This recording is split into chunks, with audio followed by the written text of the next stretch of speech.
श्री हरि श्रीमन महर्षि वेदव्यास प्रणीत महाभारत प्रथम खंड आदि पर्व और सभा पर्व सचित्र हिंदी अनुवाद सहित गीता प्रेस गोरखपुर। श्री हरि श्री गणेशाय नमः। श्री वेदव्यासाय नमः। श्री महाभारतम आदि पर्व अनुक्रमानिका पर्व प्रथमो अध्याय। ग्रंथ का उपक्रम। ग्रंथ में कहे हुए अधिकांश विषयों की संक्षिप्त सूची तथा इसके पाठ की महिमा। नारायणं नमस्कृत्यं नरं चैव नरोत्तमं देवीं सरस्वतीं व्यासं ततो जयमुदीरयेत्।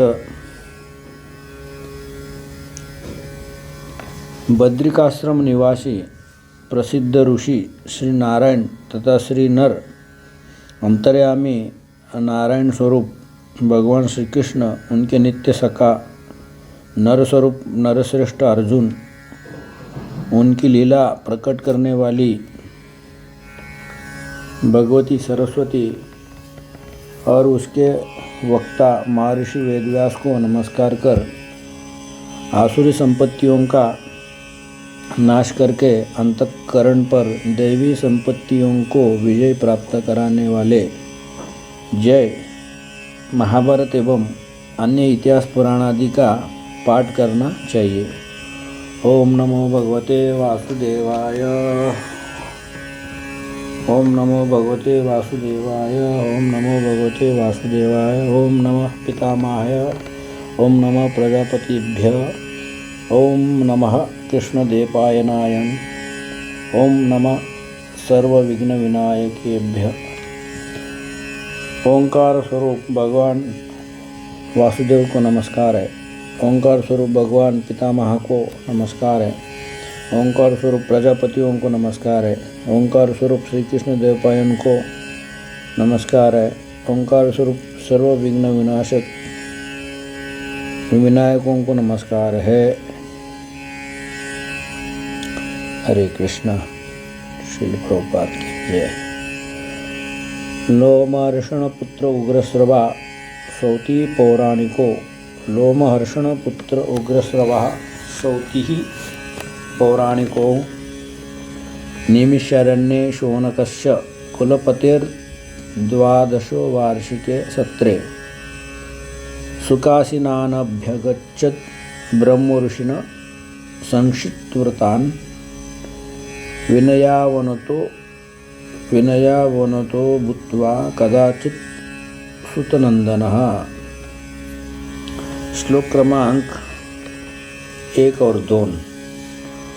लोमहर्षण पुत्र उग्रश्रवः सौतिः पुराणिको नैमिषारण्ये शौनकस्य कुलपतिर्द्वादश वार्षिके सत्रे सुकासिनानभ्यगच्छत् ब्रह्मऋषिणा संक्षिप्तव्रतान् विनयावनतो भूत्वा कदाचित् सुतनंदनः। एक समय की बात है, नैमिषारण्य में कुलपति महर्षि शौनक के 12 वर्षों तक चालू रहने वाले सत्र में जब उत्तम एवं कठोर ब्रह्मचर्य आदि व्रतों का पालन करने वाले महर्षिगण अवकाश के समय सुखपूर्वक बैठे थे, सुत कुल को आनंदित करने वाले लोमहर्षण पुत्र उग्रश्रवा सुतकुल को आनंदित करने वाले लोमहर्षण पुत्र उग्रश्रवा सौती स्वयं कौतूहलवश उन ब्रह्म ऋषियों के समीप बड़े विनीत भाव से आए। वे पुराणों के विद्वान और कथावाचक थे। श्लोक क्रमांक 3।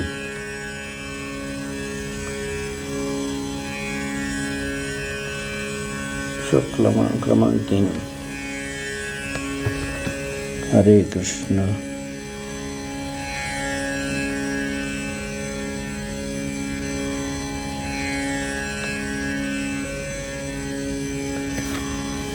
श्लोक क्रमांक 3। तमाश्रममनुप्राप्तं नैमिषारण्यवासिनां चित्रः श्रोतुं कथास्तत्र परिवभ्रुस्तपस्विनः। अनुवाद। उस समय नैमिषारण्य वासियों के आश्रम में पधारे हुए उन उग्रश्रवा जी को उनसे विचित्र कथाएं सुनने के लिए सब तपस्वियों ने वही घेर लिया। श्लोक 4। अभ्यवाद्य मुनिस्तांस्तु सर्वानेव कृतांजलिः अपृच्छत् स तपोवृद्धिं सद्भिश्चैवाभिपूजितः। अभिवाद्य मुनिंस्तांस्तु सर्वानेव कृतांजलिः अपृच्छत् स तपोवृद्धिं सद्भिश्चैवाभिपूजितः। उग्रश्रवाजी ने अनुवाद। उग्रश्रवाजी ने पहले हाथ जोड़कर उन सभी मुनियों को अभिवादन किया और आप लोगों की तपस्या सुखपूर्वक बढ़ रही है ना, इस प्रकार कुशल प्रश्न किया। उन सत्पुरुषों ने भी उग्रश्रवाजी का बलि भांति स्वागत सत्कार किया। श्लोक 5। अतः तेषु उपविष्टेषु सर्वेष्वेव तपस्विषु निर्दिष्टम् आसनं भेजे विनयालोमहर्षिणिः। इसके अनंतर जब वे सभी तपस्वी अपने अपने आसन पर विराजमान हो गए, तब लोमहर्षण पुत्र उग्रश्रवाजी ने भी उनके बताए हुए आसन को विनयपूर्वक ग्रहण किया। श्लोक 6। सुखासीनं ततस्त्वं तु विश्रान्तामुपलक्ष्य च अतापृच्छदृशिस्तत्र कश्चित् प्रस्तावयन् कथा। तत्पश्चात यह देखकर कि उग्रश्रवाजी थकावट से रहित होकर आराम से बैठे हुए हैं, किसी महर्षि ने बातचीत का प्रसंग उपस्थित करते हुए यह प्रश्न पूछा। श्लोक 7। कुत आगम्यते सौते क्व चायं विरतस्त्वया काला कमलपत्राक्ष संशय तत्पृच्छतो मम। कमल नयन सुतकुमार, आपका शुभागमन कहाँ से हो रहा है? अब तक आपने कहाँ आनंदपूर्वक समय बिताया है? मेरे इस प्रश्न का उत्तर दीजिए। श्लोक 8। एवं पृष्टो ब्रवीत् सम्यक् यत्तावलोमहर्षिणिः वाक्यं वचनसम्पन्नस्तेषां च चरिताश्रयम् तस्मिन् सदसि विस्तीर्णे मुनिनां भावितात्मनाम्। अनुवाद। उग्रश्रवाजी एक कुशल वक्ता थे। इस प्रकार प्रश्न किए जाने पर वे शुद्ध अंतःकरण वाले मुनियों की उस विशाल सभा में ऋषियों तथा राजाओं से संबंध रखने वाली उत्तम एवं यथार्थ कथा कहने लगे। सौतिरुवाच। श्लोक 9, 10, 11। जन्मेजयस्य राजर्षेः सर्पसत्रे महात्मनः समीपे पार्थिवेन्द्रस्य सम्यक् परीक्षितस्य च कृष्णद्वैपायनो प्रोक्तः सुपन्या विविधः कथाः कथिताश्चापि विधिवत् या वैशम्पायनेन वै।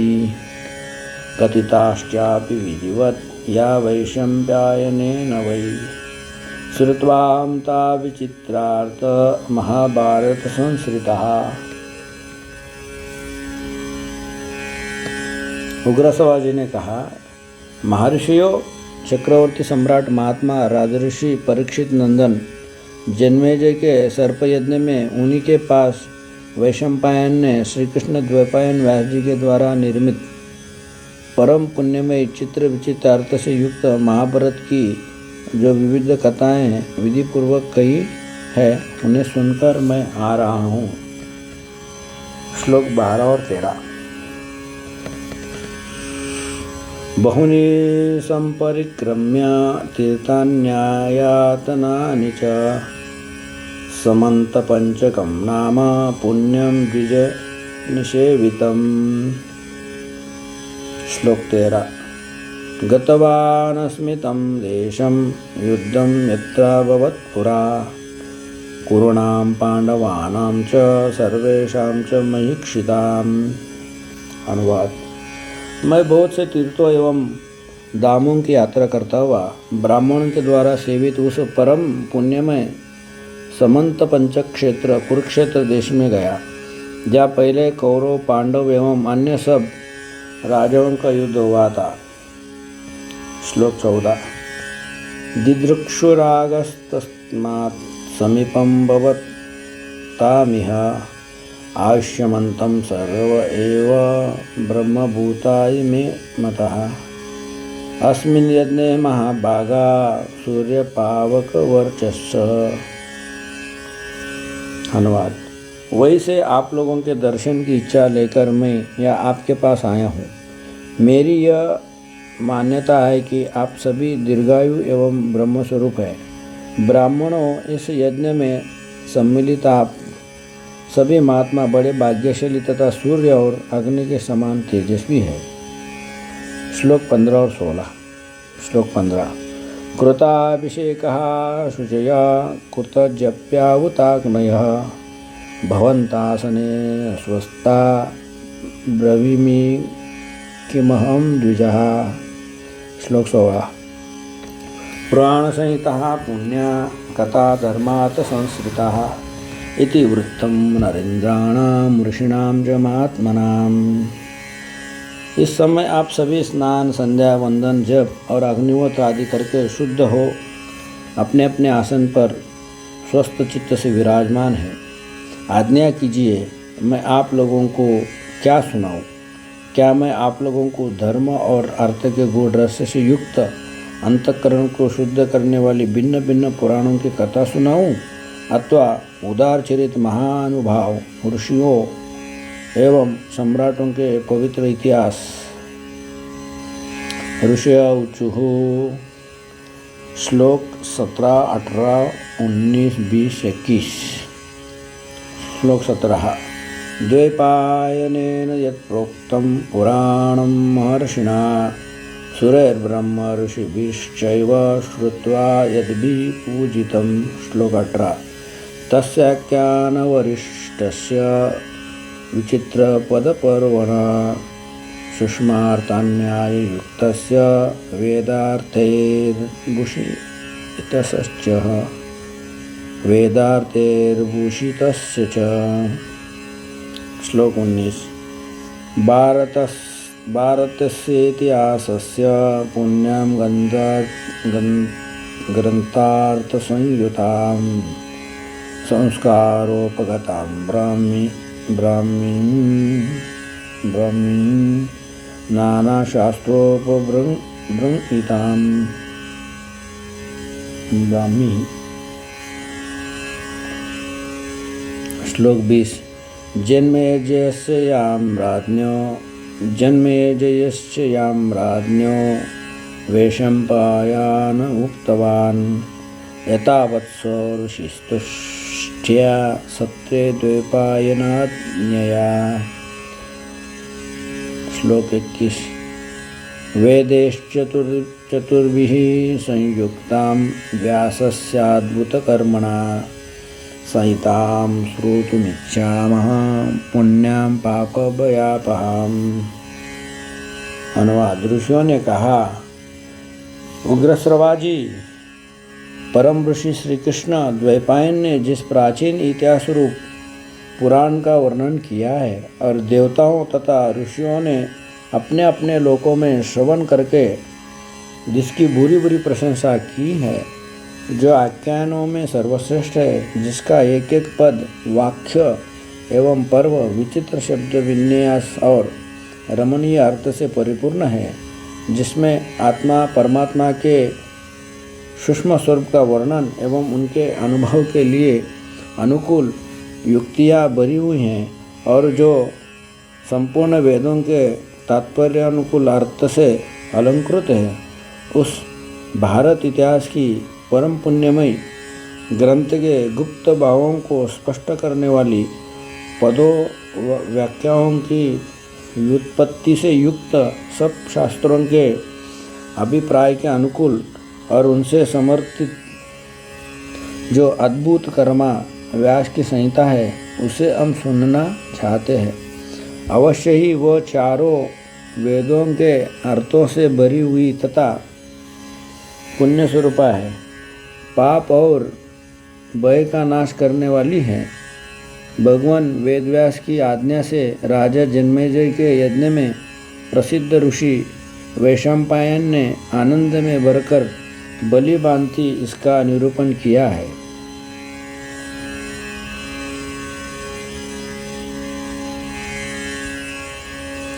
सौतिर्वाच श्लोक 22, 23, 24 और 25। सौतिर्वाच आद्यं पुरुषमिशानं पुरुहूतं पुरुष्टुतम् आद्यं पुरुषमिशानं पुरुहूतं पुरुष्टुतम् ऋतुमे अक्षरं ब्रह्म व्यक्ताव्यक्तं सनातनम्। श्लोक 23। असच्च सदसच्चैव यद्विश्वं सदसत्परम् परावराणां सृष्टारणं पुराणं परमव्ययम्। श्लोक 24। मंगल्यं मंगलं विष्णुं वरेण्यामनघं शुचिं नमस्कृत्य ऋषिकेशं चराचरगुरुं हरिं। श्लोक 25। महर्षे पूजितस्येह सर्वलोकैर्महात्मना प्रवक्ष्यामि मतं पुण्यं व्यासस्याद्भुतकर्मणा। उग्रश्रवा जी ने कहा, जो सबका आदि कारण अंतर्यामी और नियता है, यज्ञों में जिसका आह्वान और जिसके उद्देश्य से हवन किया जाता है, जिसकी अनेक पुरुषों द्वारा अनेक नामों से स्तुति की गई है, जो ऋतु सत्य स्वरूप एकाक्षर ब्रह्म प्रणव एवं एकमात्र अविनाशी और सर्वव्यापी परमात्मा व्यक्ताव्यक्त साकार निराकार स्वरूप एवं सनातन है, असत सत एवं उभय रूप से जो स्वयं विराजमान है, फिर भी जिसकी वास्तविक स्वरूप सत असत दोनों से विलक्षण है, यह विश्व जिससे अभिन्न है, जो संपूर्ण परावर स्थूल सूक्ष्म जगत का सृष्टा पुराण पुरुष सर्वोत्कृष्ट परमेश्वर एवं वृद्धि क्षय आदि विकारों से रहित है, जिसे पाप कभी छू नहीं सकता, जो शुद्ध शुद्ध है, वह ब्रह्म ही मंगलकारी एवं मंगलमय विष्णु है। उन्हीं चराचर गुरु ऋषिकेश मन इंद्रियों के प्रेरक श्री हरि को नमस्कार करके सर्वलोक पूजित अद्भुत कर्मा महात्मा महर्षि व्यासदेव के इस अंतकरण शोधक मत का मैं वर्णन करूँगा।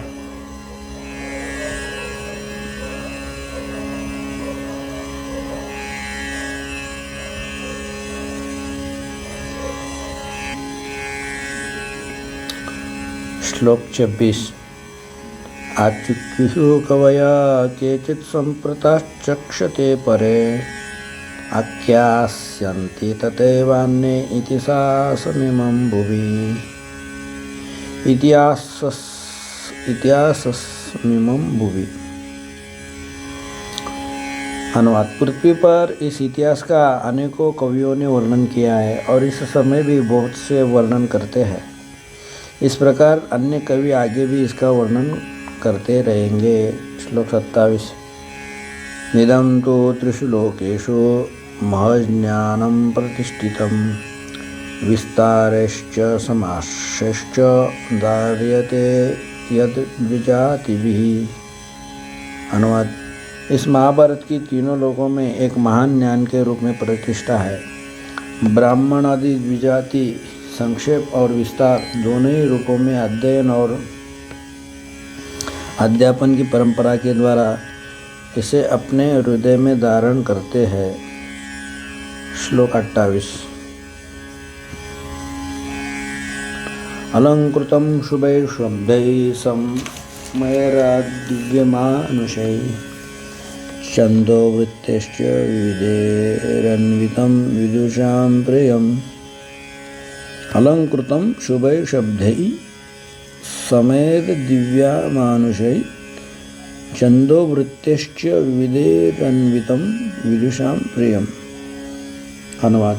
यह शुभ, ललित एवं मंगलमय शब्द विन्यास से अलंकृत है तथा वैदिक, लौकिक या संस्कृत, प्राकृत संकेतों से सुशोभित है। अनुष्टुप, इंद्र, वज्र आदि नाना प्रकार के छंद भी इसमें प्रयुक्त हुए हैं। अतः यह ग्रंथ विद्वानों को बहुत ही प्रिय है।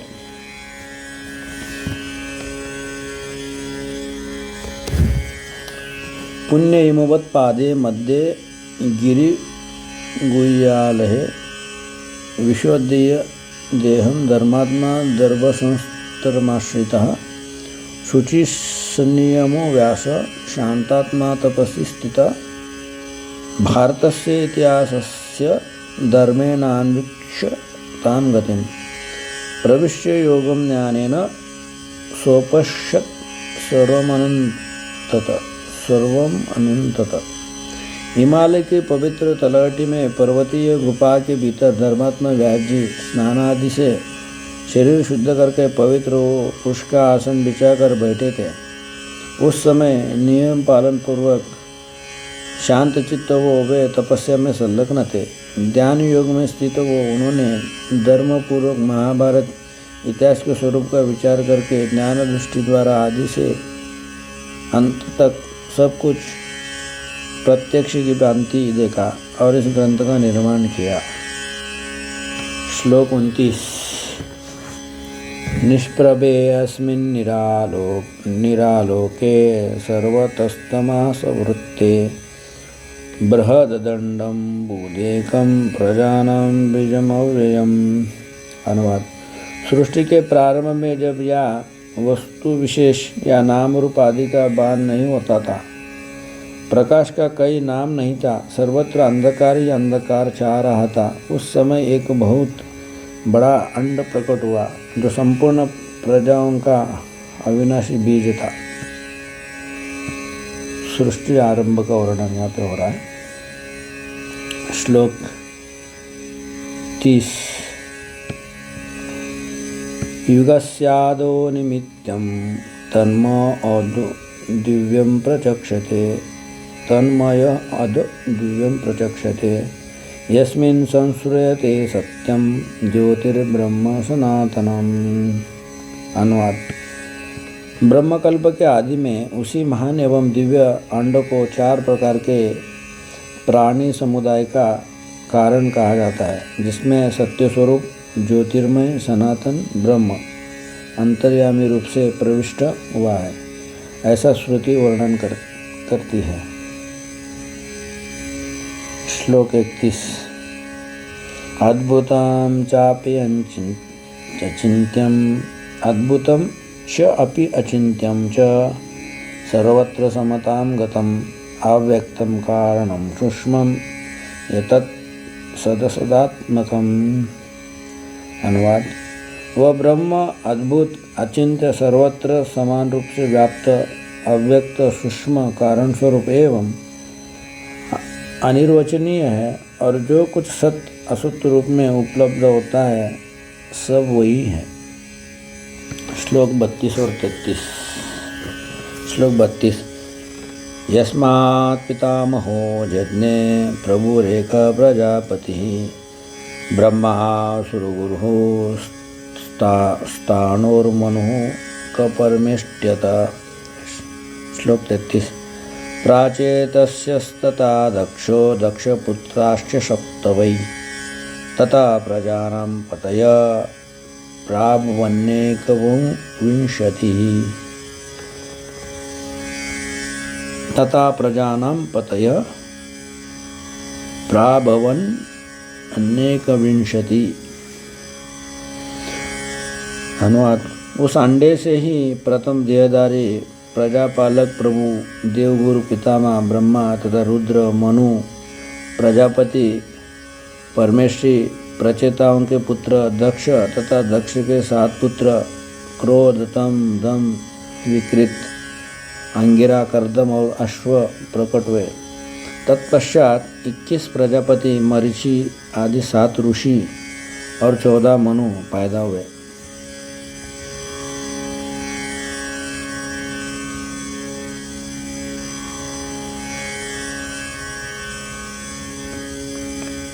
श्लोक 34।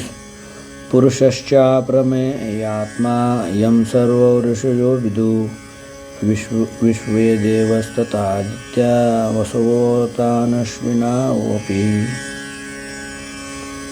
पुरुषश्चाप्रमेयात्मा यं सर्वो ऋषयो विदुः विश्वे देवस्तथादित्या वसवो अताश्विनावपि। अनुवाद।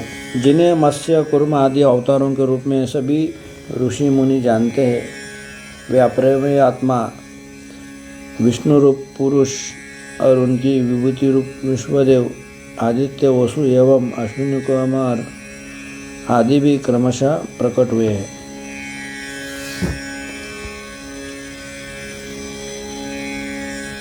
श्लोक 34। यक्षा सद्या पिशाच्यश्च गुह्यका पितरस्तथा तथा प्रसूता विद्वांस शिष्टा ब्रह्मऋषिस्तमः। तदनंतर न यक्ष साध्य पिशाच्य गुह्यक और पितर एवं तत्वज्ञानी सदाचार परायण साधु शिरोमणि ब्रह्मऋषिगण प्रकट हुए। श्लोक 36। राजऋषयस्य बहवः सर्वे समुदिता गुणैः आपोध्यो पृथ्वी वायुरंतरिक्षम दिशस्तथा। अनुवाद। इसी प्रकार बहुत से राजऋषियों का प्रादुर्भाव हुआ है जो सबके सब शौर्य आदि सद्गुणों से संपन्न थे। क्रमशः उसी ब्रह्मांड से जल, दुलोक, पृथ्वी, वायु, अंतरिक्ष और दिशाएं भी प्रकट हुए हैं। श्लोक 37।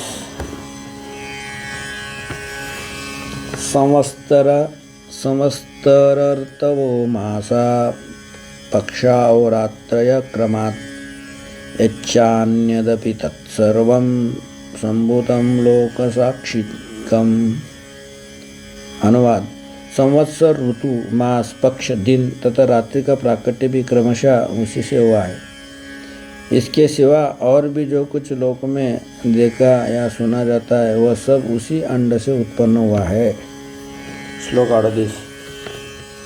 यदिदं दृश्यते किंचित भूतं स्थावर जंगमं पुनः संक्षिप्यते सर्वं जगत प्राप्ते युगक्षये। अनुवाद। यह जो कुछ भी स्थावर जंगम जगत दृष्टिगोचर होता है वह सब प्रलय काल आने पर अपने कारण में विलीन हो जाता है। श्लोक 39। यथार्थवृत्तलिंगानि नानारूपाणि पर्यये दृश्यन्ते तानि तान्येव तथा भावायुगादिषु। जैसे ऋतु के आने पर उसके फल, फूल, पुष्प आदि नाना प्रकार के चिन्ह प्रकट होते हैं और ऋतु बीत जाने पर वे सब समाप्त हो जाते हैं, उसी प्रकार कल्प का आरंभ होने पर पूर्ववत वे पदार्थ दृष्टिगोचर होने लगते हैं और कल्प के अंत में उनका लय हो जाता है। श्लोक 40।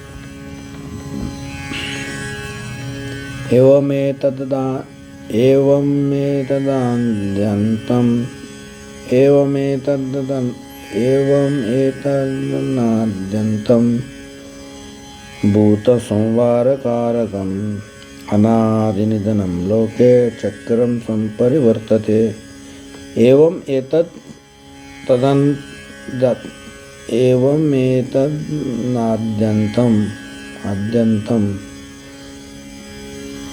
अनुवाद। इस प्रकार यह अनादि और अनंत कालचक्र लोक में प्रवाह रूप से नित्य घूमता रहता है। इसी में प्राणियों की उत्पत्ति और संहार हुआ करते हैं। इसका कभी उद्भव और विनाश नहीं होता। श्लोक 41।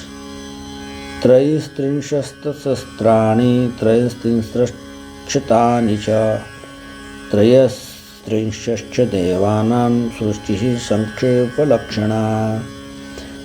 अनुवाद। देवताओं की सृष्टि संक्षेप से 33,000, 3300 और 33 लक्षित होती है। श्लोक 42 और 43। दिवा पुत्र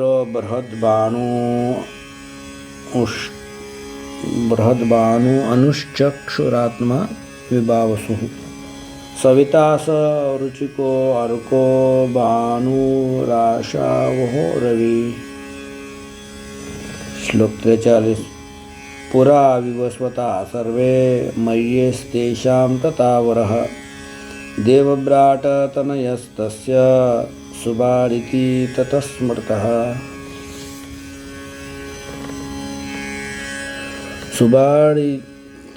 स्मृतः। अनुवाद। पूर्व काल में दिव पुत्र बृहत भानु चक्षु आत्मा विभावसु सविता रुचिक अर्क भानु आशाव तथा रवि ये सब शब्द विवस्वान के बोधक माने गए हैं। इन सब में जो अंतिम रवि है वे मही पृथ्वी में गर्भ स्थापन करने वाले एवं पूज्य माने गए हैं। इनके तने देवव्राट है और देवव्राट के तने सुब्राट माने गए हैं। श्लोक 44।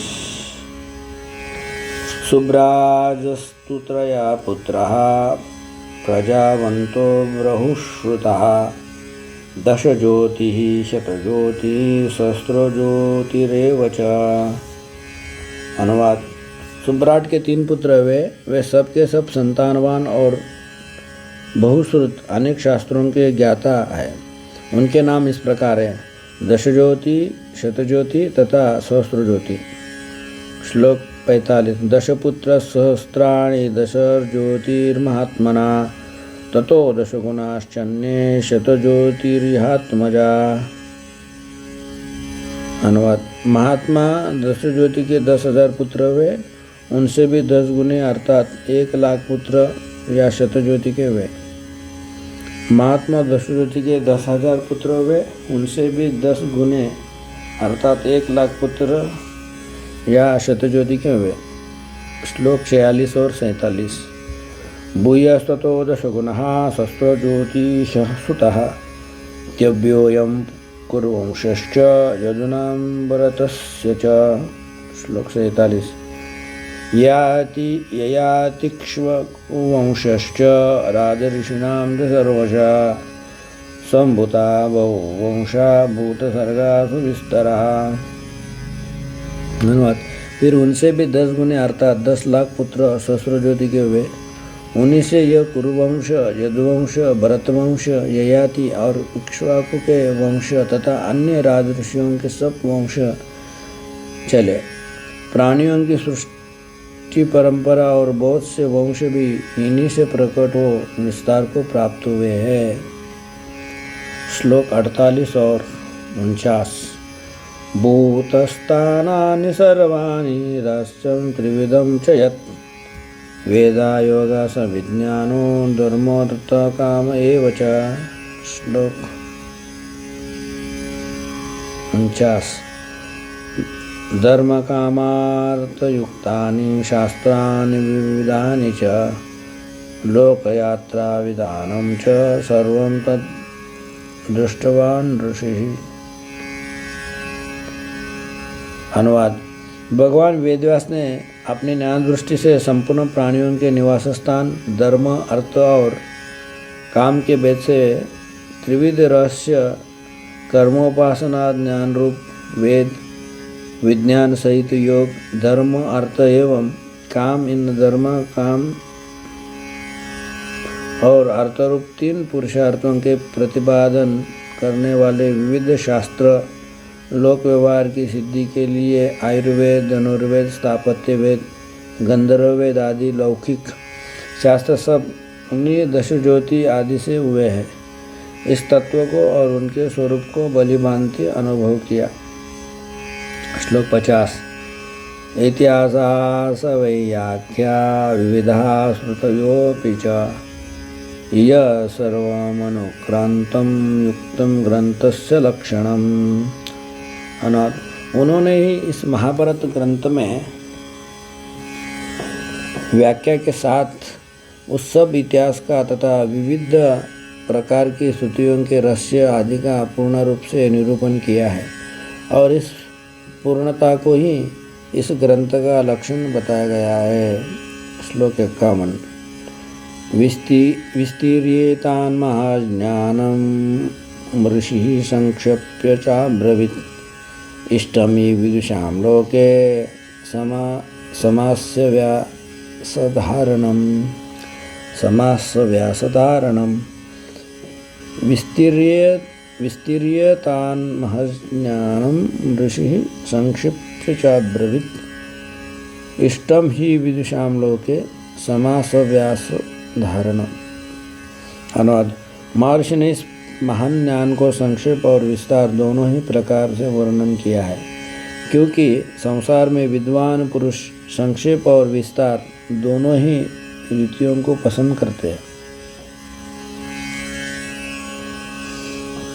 श्लोक 52। मनवादि वार्तं केचिदास्तिकादि तथा परे ततो परिचर्याद्यन्ये विप्रा सम्यग् गदीयते। कोई इस ग्रंथ का आरंभ नारायणं नमस्कृत्य से मानते हैं और कोई आस्तिक पर्व से दूसरे विद्वान ब्राह्मण उपरिचर वसु की कथा से इसका विधि पूर्वक पाठ प्रारंभ करते हैं। श्लोक 53।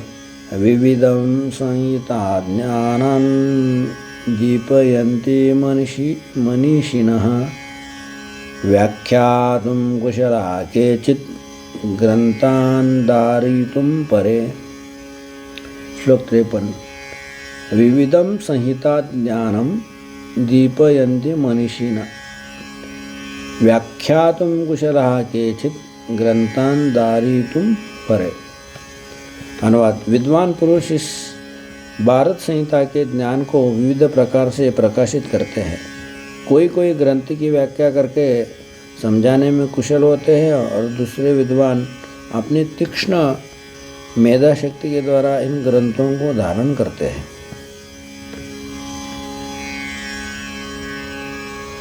श्लोक 54।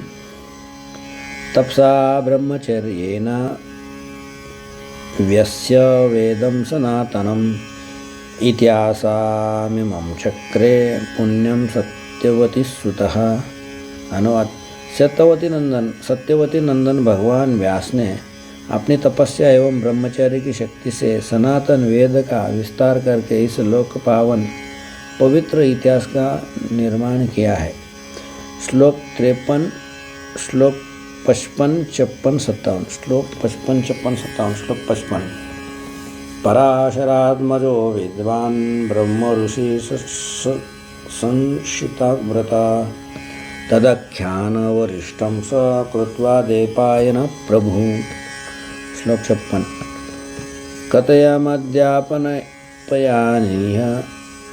कथमध्यापयानीह शिष्या नित्यान्वचिन्तयत् तस्य तच्चिन्तितं ज्ञात्वा ऋषेर्द्वैपायनस्य च। श्लोक 57। तत्र जगाम भगवान् ब्रह्मः लोकगुरुः स्वयं प्रीत्यर्थं तस्य चैवर्षे लोकानामिदकाम्यया। अनुवाद। प्रशस्त व्रतधारी निग्रहानुग्रह समर्थ सर्वज्ञ पराशर नंदन महर्षि ब्रह्मर्षि श्री कृष्ण देवपायन इस इतिहास शिरोमणि महाभारत की रचना करके ये विचार करने लगे कि अब शिष्यों को इस ग्रंथ का अध्ययन कैसे कराऊं।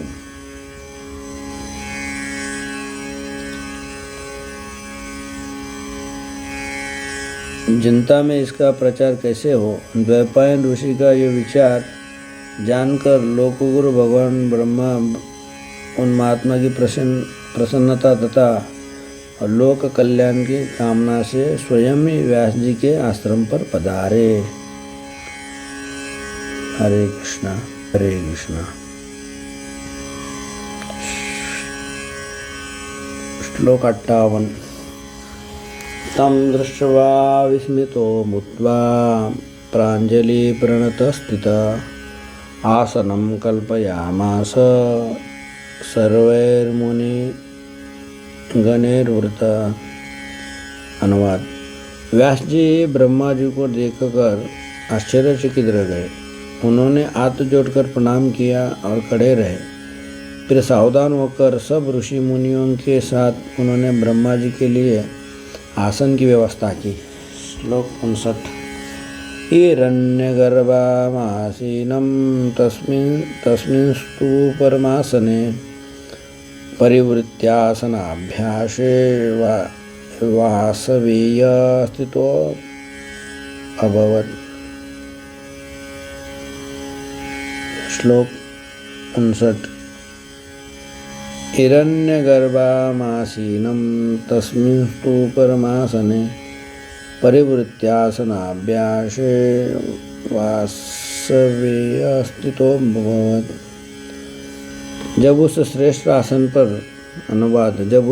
आसन पर ब्रह्मा जी विराज गए तब व्यास जी ने उनकी परिक्रमा की और ब्रह्मा जी के आसन के समीप ही विनयपूर्वक खड़े हो गए। श्लोक 60। अनुज्ञातो तथा कृष्णस्तु ब्रह्मणा परमेष्ठिना निशस्सादासनाभ्यासे प्रियमाणा शुचिस्मिता। अनुवाद।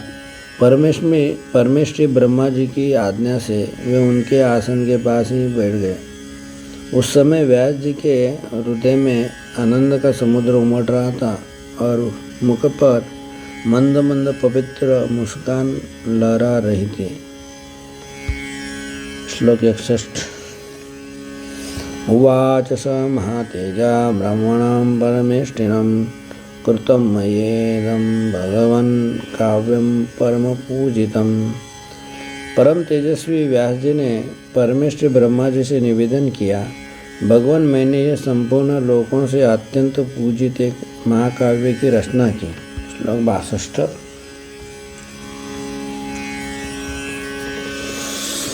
ब्रह्मन् वेदरहस्यं च यच्चान्यत् स्थापितं मया सांगोपनिषदः चैव वेदानां विस्तर क्रिया। अनुवाद। ब्रह्मन मैंने इस महाकाव्य में संपूर्ण वेदों का गुप्ततम रहस्य तथा अन्य सब शास्त्रों का सार संकलित करके स्थापित कर दिया है। केवल वेदों का ही नहीं, उनके अंग एवं उपनिषदों का भी इसमें विस्तार से निरूपण किया है। श्लोक 63। इतिहास पुराणान् महन्मिषां निर्मितं च यत् इतिहास पुराणानाम् उन्मेषं निर्मितं च यत् भूतं भव्यं भविष्यं च त्रिविधं कालसन्निहितम्। इस ग्रंथ में इतिहास और पुराणों का मंथन करके उनका प्रशस्त रूप प्रकट किया गया है। भूत वर्तमान और भविष्य काल की इन तीनों संज्ञाओं का भी वर्णन हुआ है। श्लोक 54। जरा मृत्यु भय व्याधि भाव विनिश्चय विविधस्य च धर्मस्य आयाश्रमाणां च लक्षणम्। अनुवाद। इस ग्रंथ में बुढ़ापा, मृत्यु, भय, रोग और पदार्थों के सत्यत्व और मिथ्यात्व का विशेष रूप से निश्चय किया गया है तथा अधिकारी भेद से भिन्न भिन्न प्रकार के धर्मों एवं आश्रमों का भी लक्षण बताया गया है। श्लोक 65-66 चातुर्वर्ण्याविधानं च पुराणानां च कृत्स्नश तपसो ब्रह्मचर्यस्य पृथिव्याश्चन्द्रसूर्ययोः। श्लोक 66 ग्रहनक्षत्रताराणां प्रमाणं च युगैः सह रुचो युजुषी समानि वेदाध्यात्मं तथैव च। ब्राह्मण, क्षत्रिय, वैश्य और शूद्र इन चारों वर्णों के कर्तव्य का विधान पुराणों का संपूर्ण मूल तत्व भी प्रकट हुआ। तपस्या एवं ब्रह्मचर्य के स्वरूप, अनुष्ठान एवं फलों का विवरण, पृथ्वी, चंद्रमा, सूर्य, ग्रह, नक्षत्र, तारा, सत्ययुग, त्रेता, द्वापर, कलयुग, इन सब के परिमाण और प्रमाण ऋग्वेद, यजुर्वेद, सामवेद और इनके आध्यात्मिक अभिप्राय और अध्यात्म शास्त्र का इस ग्रंथ में विस्तार से वर्णन किया गया है। हरे कृष्ण। श्लोक 67 न्याय शिक्षा चिकित्सा च दानं पशुपतं तथा हेतुनैव समं जन्म दिव्यमानुषसन्नितं। न्याय अनुवाद न्याय, शिक्षा, चिकित्सा, दान तथा पाशुपत अंतर्यामी की महिमा का भी इसमें विशद निरूपण है। साथ ही यह भी बतलाया गया है कि देवता, मनुष्य आदि भिन्न भिन्न योनियों में जन्म का कारण क्या है। श्लोक 68 तीर्थानां चैव पुण्यानां देशानां चैव कीर्तनं नदीनां पर्वतानां च वनानां सागरस्य च। लोक पावन तीर्थों, देशों, नदियों, पर्वतों, वनों और समुद्र का भी इसमें वर्णन किया गया है। श्लोक 69 और 70 पुराणां चैव दिव्यानां कल्पनां युद्धकौशलम्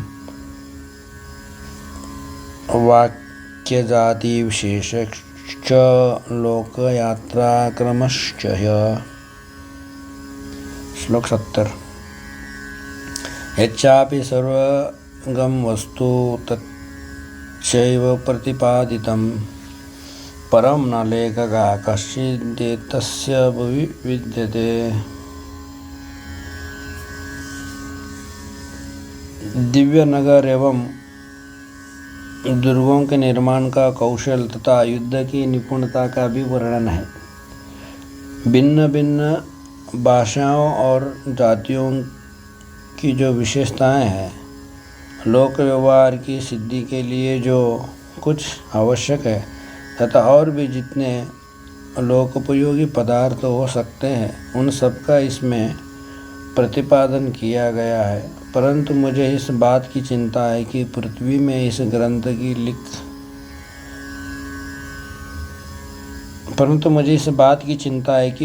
में इस ग्रंथ को लिख सके ऐसा कोई नहीं है। श्लोक 70 समाप्त।